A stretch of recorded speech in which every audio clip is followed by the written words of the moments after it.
ਅੱਜ 37ਵਾਂ दिन सानू इत्थे बैठिया हो गया है। सानू स्टेट की मंशा समझनी पैनी है। उन्होंने दिमाग च एक भरम बह गया कि असी सिर्फ धरने लाने जोगे हैं। असी धरने ला के उठ के चले जाना ते असी होर कुछ नहीं करन जोगे। कि थोड़े गुरु साहबान सी वो शांति के प्रतीक सी, गुरु अर्जन देव साहब ते गुरु तेग बहादुर साहब। पर वो भुल गए हैं भी गुरु हरगोबिंद साहब भी साडे ही गुरु है ते गुरु गोबिंद सिंह जी साडे भी गुरु है।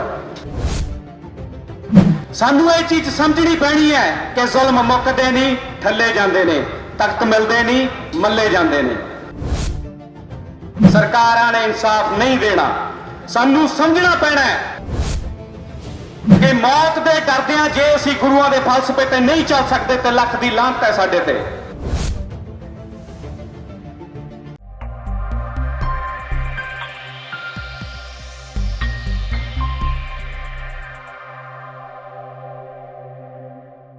सेवा कौम की जिंदड़ी है बड़ी औखी, गल्लां करनियां ढेर सखलियां ने। सेवा कौम सेवा विच जिन्हां ने पैर पाया उन्हां लखां मुसीबतां झल्लियां ने।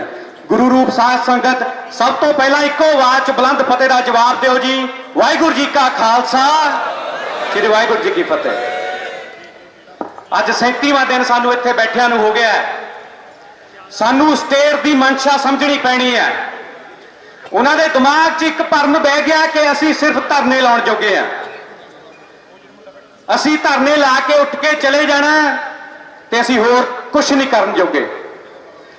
बार बार सानू याद दिलाया जाता है कि थोड़े गुरु साहबान सी वो शांति के प्रतीक सी, गुरु अर्जन देव साहब ते गुरु तेग बहादुर साहब।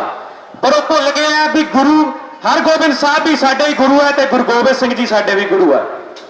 सानू समझना चाहिए जे असी वाक पढ़ते हैं, श्री मुख वाक बनियो गरीब नवाज, शस्त्र के अधीन है राज, राज बिना ना धर्म चले हैं, धर्म बिना सब दले मले हैं। कोई किसी को राज ना दे है, जो ले हैं निज बल से ले हैं।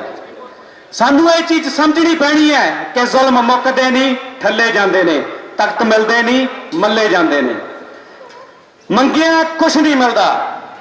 छोटा बच्चा जब तक रोंदा नहीं ਉਹਦੀ मां उदों तक उन्होंने दुध नहीं पियाउंदी। सो सानू समझना चाहिए कि 1947 तो लेके 1978 1984 चाहे वो जून का वाकया होवे, चाहे दिल्ली च जिहड़ा कतलेआम होया। एक गल मैं होर क्लीयर करनी चाहना, जिहड़ा कतलेआम होया सानू बड़ा भुलेखा है।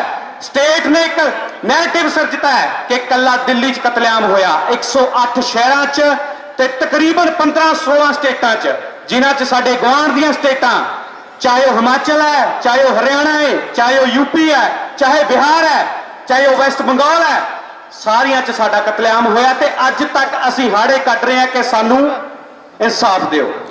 सरकारां ने इंसाफ नहीं देना। सानू समझना पैना है मौत एक दिन आनी है। शरीरिक मौत मौत नहीं हुंदी, जमीर दा मर जाना असल मौत है। सो सानू समझना पैना है कि मौत दे डरदियां जे असी गुरुआं दे फलसफे ते नहीं चल सकते ते लख दी लानत है साडे ते। असी ਜਿਹੜੇ ਸਰੂਪ ਪਿੱਛੇ ਸਾਡੀਆਂ ਲੱਖਾਂ ਕੁਰਬਾਨੀਆਂ ਹੋਈਆਂ। ਪਹਿਲਾ ਵੱਡਾ ਕੱਲੂਕਾਰਾ ਹੋਇਆ, ਮੀਰ ਮੰਨੂ ਨੇ ਸਾਡਾ ਕਤਲੇਆਮ ਕੀਤਾ, ਜ਼ਕਰੀਆ ਖਾਨ ਨੇ ਸਾਡਾ ਕਤਲੇਆਮ ਕੀਤਾ। 1984 ਚ ਇੱਕ ਸਟੇਟ ਨੇ ਸਾਡਾ ਕਤਲੇਆਮ ਕੀਤਾ। ਇੱਕ ਸਰਕਾਰ ਨੂੰ ਨਾ ਸਮਝਿਓ। ਸਾਨੂੰ ਇਹ ਚੀਜ਼ ਆਪਣੇ ਦਿਮਾਗ 'ਚ ਬਿਠਾ ਲੈਣੀ ਚਾਹੀਦੀ ਹੈ।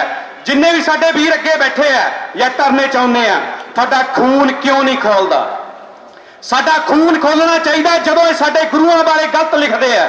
इन्हां नूं पता होना चाहिए कि असीं गुरु गोबिंद सिंह नूं भी मानते हैं। जदों साडे ते इंतहा होगी जुल्म दी ते असीं कोई भी रूप धार सकते हैं। इस गल तो पिछे नहीं सानूं हटना चाहिए, क्योंकि मौत निश्चित है, जिंदगी झूठ है। एक मैं बेनती होर करूंगा कि जे आपां मरण तो डरदे हैं, सानूं ये भी वाक असीं पढ़दे हैं कि मन्नू साडी दातरी, असी मन्नू दे सोए, ज्यों ज्यों मन्नू वड्डदा सी दूणे सुआए होए। सानू जे गुरुआं दी असी बाणी पढ़दे आ ते उत्ते सानू तुरना भी पैना है। इन्हां नूं दसना पैना है, चाहे वो इत्थे होण, चाहे वो तख्तां ते विराजमान होण। मौत दा डर ना रखो। जे तुसी गुरु नूं, गुरु ग्रंथ साहिब नूं अपना गुरु मानदे हो ते तुहाडे ते है कि असी जिहड़ी इतिहास नाल छेड़छाड़ हो रही है उहनूं बंद किवें करना है। वाहिगुरू जी का खालसा, वाहिगुरू जी की फतेह।